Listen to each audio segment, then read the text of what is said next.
On the 14th of November, over 6,000 people died in Coventry in the terrible night of bombing. Most people were in air raid shelters, touring the streets, looking for some sort of protection. The raid was quite unexpected. Most people were in their garden shelters. Many families lost the entire family, women, children, and even animals all died that night. It was a night of horror, really, because all the services were stretched to the very limit. And although we didn't know what air raids were, we never expected a thing like this to happen. I haven't got the figures in front of me, but to say it was terrific amount of death and particularly serious injury. Even my own brother drove an ambulance, which was a double-deck bus, through the streets, picking up limbs that severed from people's bodies. It must have been a ghastly. I wasn't there. I must emphasise that I was not there.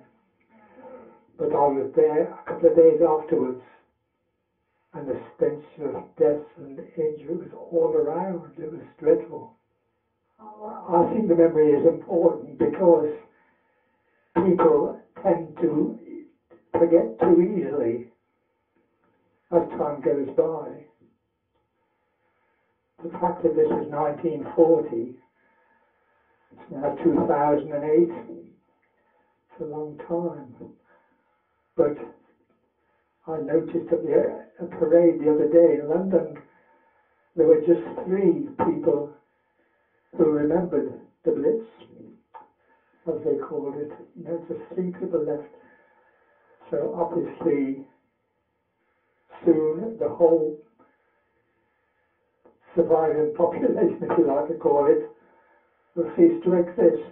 We'll all be just reading about it, but not knowing.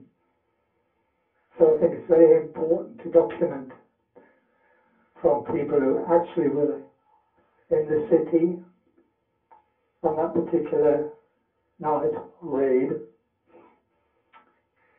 before it's too late, because we've got to establish a record first for the sake of history, and so that, more importantly perhaps, that we never do such stupid things to each other again.